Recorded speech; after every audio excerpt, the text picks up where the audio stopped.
멜번에 산다 공식 헌정 팟캐스트 키위랑 호주 가자. 이번 녹음은 호주와 이스라엘에 관한 것입니다. 2023년 11월 7일에 녹음하고 있습니다. 두 개의 글을 비교하는 것으로 이야기를 시작해 보려고 합니다. 둘 다 아주 짧은 글인데요. 구글 번역기를 이용해서 한글로 보려고 합니다. 첫 번째 글은 이거예요. 여기 소리로만 들으시는 분들을 위해 띄엄띄엄 읽어보자면, 팔레스타인과 이스라엘 민간인을 겨냥한 모든 폭력 행위를 규탄하며, 그리고 그 밑으로 내려가면 민간인이 보호되어야 함을 강조하며, 인도주의법과 국제인권법 그런 거 잘 지켜야 된다. 그런 게 첫 번째 글이고요. 두 번째 글을 보겠습니다. 우리는 하마스가 이스라엘 가족을 상대로 한 잔인하고 살인적인 공격을 규탄합니다. 1,400명의 이스라엘인을 납치하고 살해했습니다. 그리고 여기 구글이 좀 해석을 잘못하는 게 있는데요. 여기 보면 not even babies were spared라고 되어 있는데 심지어는 아기들을 살렸습니다라고 잘못 번역했어요. 아기들도 공격 대상에서 예외가 아니었던 것이죠. 그 밑에 더 읽어보면 그 기괴한 잔인함과 폭력성은 ISIS에 비견될 정도였습니다.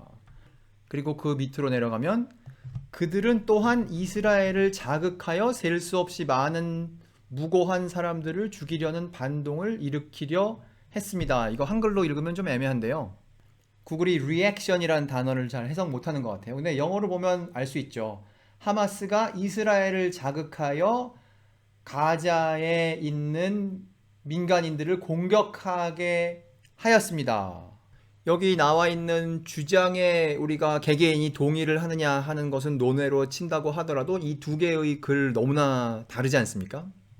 같은 사건을 두고, 이거 사실 비슷한 때에 나온 글인데 어떻게 이렇게 반대되는 글을 쓸 수가 있을까요? 첫 번째 글은 10월 28일에 통과된 유엔 결의안이라고 합니다.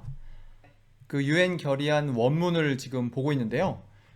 여기에 보면 어떤 사람들이, 어떤 나라가 이 안을 발의 혹은 상정했다 이런 내용 적어놨어요. 근데 여기 자세히 보면 한국 사람들이 아주 잘 아는 나라가 하나 있죠. 이 글만 보면 아주 평화와 인권의 상징인데, 조선민주주의 인민공화국 둘째 줄에 나와 있습니다. 그리고 우리가 지금 읽은 내용으로 결의안이 통과됐어요. 내용이 길지만 요약하자면 이스라엘 좀 멈춰주세요가 내용이 아닐까 합니다. 반면 두 번째 읽은 글은 그 글의 원문을 지금 보고 있는데요. 그거를 발표한 사람들은 누구입니까? 이 사람들: 존 하워드, 케빈 러드, 줄리아 길라드, 토니 에봇, 말컴 텀블, 스콧 모리슨. 호주의 전직 수상들 중 살아있는 사람들이죠. 이 6명 말고 한 명 더 살아있다는데 그 사람은 이거를 동의하지 않아서 여기다 이름을 넣지 않았대요. 그 사람 바로 폴 키팅이죠. 요즘 호주에 나오는 뉴스를 보면 과연 누가 폴 키팅이랑 같이 뭘 할 수 있을까 그런 생각이 드는데, 폴 키팅을 제외한 나머지 사람들의 공동 성명인 것이죠. 이걸 보면 정당에 관계없이 다들 모여서 이런 걸 발표했어요. 유엔에서 발표한 글과는 정말 반대되는 글이고, 요약을 해보자면 하마스 나빠요 혹은 하마스 미워요 하는 글이 아닐까 생각합니다. 호주는 어떤 경로를 통해 이런 걸 발표하는 나라가 됐을까요? 이 질문에 대한 대답은 간단하지 않지만, 이러한 의문이 미국에 적용됐을 때 우리는 그런 비슷한 대답들을 들은 적이 있죠. 들은 적이 많이 있는데 그 중에 하나의 예로 동아일보에 나온 기사의 일부분을 살펴보겠습니다. 이 기사는 동아일보에 2023년 10월 28일에 올라온 글인데, 제목이 주간 동아에 올라온 글이군요. 미국이 이스라엘을 전폭 지지하는 이유. 이유가 길겠지만 거기에 일부를 우리가 보려고 합니다. 여기를 보려고 하는데요. 미국 전체 인구의 2.4%를 차지하는 소수 민족임에도 유태인들이 그렇다는 거죠. 100대 부자의 3분의 1, 노벨상 수상자의 3분의 1, 명문대 교수진의 40%, 연방 상원의원의 11%, 연방 대법관의 3분의 1은 유태인이다. 그리고 마이크로소프트, 인텔, 페이스북, 구글, 오라클, 이런 우리가 잘 알고 있는 회사들의 창업자 아니면 경영자, 그거를 유태인들이 하고 있으며, 금융가에서는 더더욱이 말할 것도 없다. 우리가 들어본 굉장히 많은 회사들 유태인이 만들었거나 유태인이 운영하거나 그런 거다. 이런 얘기 우리 비밀이 아니죠. 이런 얘기 우리 굉장히 오랫동안 많이 들었습니다. 호주의 어떤 기자분께서 호주도 유태인이 이렇게 하고 있다라고 한 3줄, 4줄만 적어준다면 그러면 얼마나 그걸 이해하기가 쉽겠습니까? 그런데 녹음을 준비하는 과정에 찾아봤는데요. 그렇게 쉬운 글을 찾지 못했어요. 그래서 어쩔 수 없이 키위랑 호주 과자에서 한번 노력을 해보려고 합니다. 그 노력의 시작은 이 글이에요. 위키피디아에 있는 글인데 호주 의회에 있는 유태인들이라는 글이 있어요. 그런데 의회라는 게 호주에 뭐 연방의회도 있지만 연방의회가 아닌 것도 있죠. 일단 연방의회부터 시작해 보겠습니다.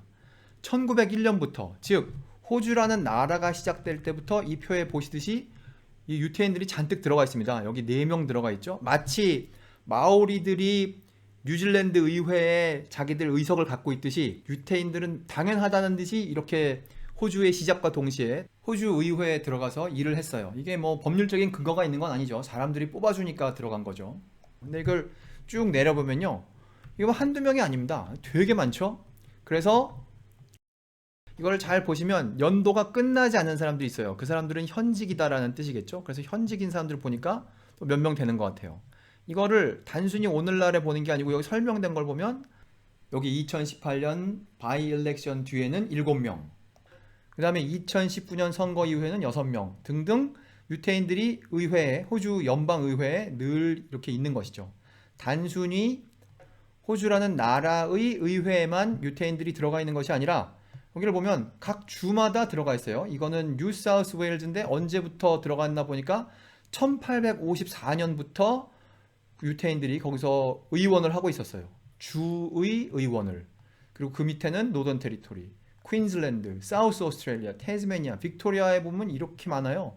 많죠? 이걸 하나하나 세어보진 않았지만 이 사람들을 다 세웠을 때, 연방의회와 각 주의 의원들을 역사적으로 다 세웠을 때 적어도 100줄은 넘지 않을까 제가 생각을 해봅니다. 녹음을 들으시는 분들 중에 오늘 좀 한가하다 이런 분이 계시면 이 페이지를 가셔서 어느 해에 유태인 의원이 한 명도 없었는가 그거를 찾는 놀이를 하면 재밌을 것 같아요. 뭐 그거는 놀이고요. 그 다음 여기 보면 의원들 얘기를 보려고 하는데 링크가 하나 있어요. 주이시 가버너들을 모아놨다는 거예요. 그래서 자기들이 가버너도 하는구나. 그래서 보니까 여기 주의 가버너도 하고 호주라는 나라의 가버너도 하고 이렇게 등등 있다고 합니다. 여기까지는 분야가 입법 및 행정이죠. 그 다음 글은 아예 다른 글인데요. 여기 이건 호주 글도 아니고 The Times of Israel이라는 이스라엘 신문에 나온 글이에요. 2018년에 나온 글인데 호주에 관한 기사가 떴어요. 호주에서 7명의 부자들 1등부터 7등까지를 조사했더니 그 중에 5명이 유태인이더라 해가지고 글을 쓴 거예요. 우리가 여기에 있는 사람들을 다 알아볼 필요는 없지만 한 명만 이 기회에 보자면 이 아저씨 프랭크 로위, 이분 아직 살아계시다는데 이분이 하는 사업이 이거죠. 웨스트필드. 그래서 우리가 웨스트필드에 갔을 때 여기 뭔가 이스라엘이랑 관계 있나 봐 이런 느낌을 가졌다면 그것은 그 유태인이 하는 장사기 때문에 그렇지 않을까 짐작을 해봅니다. 그 다음 이름은 시드니 마이어. 이것도 마이어 백화점의 그 마이어죠. 이분은 34년에 사망했어요. 그러니까 꽤 오래됐지만 이 사람의 후손들이 그 이후에도 살았죠. 대표적으로 좀 알려진 사람이 첫 번째 아들 케네스 마이어인데요. 이 마이어라는 집안이 호주에서 어떤 삶을 살았는가가 여기에 보면 좀 설명이 되어 있습니다. 여기에 언급된 것들을 보면 빅토리안 아트 센터를 만드는데 중요한 역할을 했다고 하고 오스트레일리안 브로드카스팅 코퍼레이션의 체어맨을 맡았다고 하고 그다음에 그 시드니 마이어의 아들더러 당신이 호주의 거버너 하세요 라고 했더니 이 사람이 어떻게 반응했느냐, 저 사양하겠습니다 이렇게 거절했다는 내용이 알려져 있습니다. 그리고 멜번에 가면 시드니 마이어 뮤직 보울 있죠. 뭐 이름이 보여주듯이 그것도 그 집안 작품이라고 하고요. 그리고 여기에 보면 그 호주의 거버너를 안 하기로 했다는 시드니 마이어의 아들에게 주어진 직함이 이렇게 많이 있는데요. 이거 뭐 한 페이지 넘죠? 그랬다고 합니다. 다음 사람으로 넘어가겠습니다. 다음 사람은 존 모네시. 이 모네시란 이름 호주에 있으면 엄청 많이 듣지 않습니까? 이분은 유태인이었고 사성 장군이었다고 해요. 여기 지금 이분의 이름을 따서 만든 것들을 보고 있는데요. 대학 이름 모네시 대학 뭐 우리 많이 들어봤죠. 그 다음에 행정구역 이름, 선거구 이름, 병원 이름, 길 이름 이런 거 뭐 굉장히 많은데요. 이게 지금 한 페이지가 넘는데 아주 호주다운 게 하나가 있습니다. 코필드 경마장에 있는 레이스를 그 경주를 이 사람의 이름을 따서 만들었다고 해요. 등등. 여기 부대 이름도 이 사람의 이름을 따서 만들었군요. 그래서 존 모넷이도 지금은 살아있지는 않지만 호주 안에 잘 알려진 유태인이었던 것이죠. 그 다음 사람은 이 사람입니다. 제임스 에들먼. 좀 익숙하지 않은 이름인데요. 보니까 하이코트의 현직 판사라는 거예요. 하이코트에 7명의 판사가 있는데 그 중에 한 사람이 유태인이랍니다. 한국어로 치면 현직 대법원 판사인 것이죠. 이 사람이 판사가 됐을 때 이 호주 안에 있는 유태인 신문에서 기사를 냈어요. 2016년에 냈군요. 그래서 대법원 판사가 됐다. 그런데 이거는 자기들도 늘 하는 게 아닌 거죠. 그래서 여기 뭐라고 했느냐면 31년 이후 우리가 처음 됐다고 적어놨어요. 이 사람에 대해서 읽다가 알게 된 게 있는데요. 대법원 판사는 나이가 70이 될 때까지 한다는 거예요. 그래서 혹시 녹음을 들으시는 분들 중에 나는 호주에서 대법원 판사를 하고 싶은데 라고 생각하는 분이 계시다면 과연 70살이 될 때까지 일을 하고 싶은가라는 거를 고려하셔서 그런 직업 선택을 하시는 게 어떨까 합니다. 다음은 좀 역사적인 내용을 보려고 하는데요. 1947년에 이스라엘이라는 나라를 만들어주는 근거가 되는 그 유엔 합의를 통과시켜 줄 때 결의문을 통과했을 거 아니겠습니까? 그게 Resolution 181이라는데 이거를 할 때 이것의 실무를 맡은 위원회가 있었겠죠. 그래서 여기 보면 그 위원회에 대한 내용이 나와 있어요. 그런데 그 위원회의 의장을 허버트 비어 에버트라는 사람이 맡았다고 합니다. 이 사람 어느 나라 사람일까요? 당연히 호주 사람이겠죠.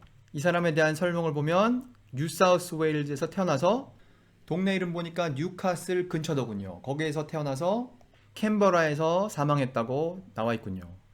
이 사람 뭐 살면서 한 일이 엄청 많은데요. 그 중에 하나가 호주의 노동당 당수를 한 적이 있었다고 합니다. 그런 걸 생각해 보면 호주의 노동당은 이스라엘 역사에 굉장히 중요한 정당인 것이죠. 여기 지금 보고 있는 것은 호주 정부의 웹사이트인데요. 여행 갈 때 어느 지역은 위험하니까 피해라 이런 거 하는 웹사이트죠. 그런데 여기 이스라엘을 설명하면서 뭐라고 했느냐? 호주는 1947년 유엔에서 팔레스타인 분할하여 이스라엘 만들자고 했을 때 Australia was the first country to vote in favor. 호주는 찬성을 한 첫 번째 나라였습니다. 라고 오늘날 호주 정부 웹사이트에 적어놨어요. 이거 투표하는 순서를 어떻게 정하는지 모르지만 적어도 호주 정부 웹사이트에는 그렇게 적어놨습니다. 이 녹음이 점점 길어지니까 여기서 이제 대충 멈추도록 하고요. 그림을 한두 개 보면서 녹음을 마치도록 하겠습니다. 이 사진, 이거 23년 10월 9일에 찍은 사진이라고 하는데요. 여기 사람들이 여기 이스라엘 국기를 이렇게 몸에다 두르고 있고 여기 시드니 오페라 하우스에 보면 좀 조명이 좀 애매해 보이죠? 이 조명만 봐가지고 뭐 하는 건지 모르겠지만 이거 설명을 보면 이게 이스라엘 국기 색깔을 오페라 하우스 위에다가 입힌 거라는 거예요. 이런 거 한 나라는 뭐 세계에 좀 몇 나라 있죠. 이거는 오페라 하우스에서 그렇게 했다는 거고요. 그 다음 사진을 보면 이거 멜번에 있는 플린더스 역이죠.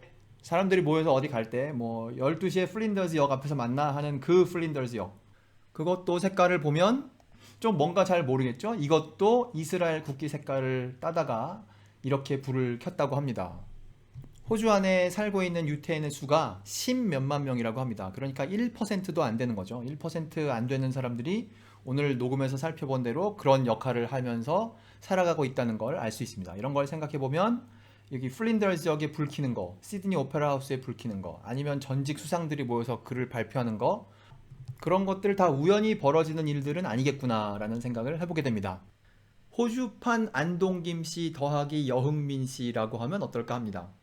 멜번에 산다 공식 헌정 팟캐스트 키위랑 호주 가자. 이번 녹음은 호주와 이스라엘에 관한 것이었습니다. 감사합니다.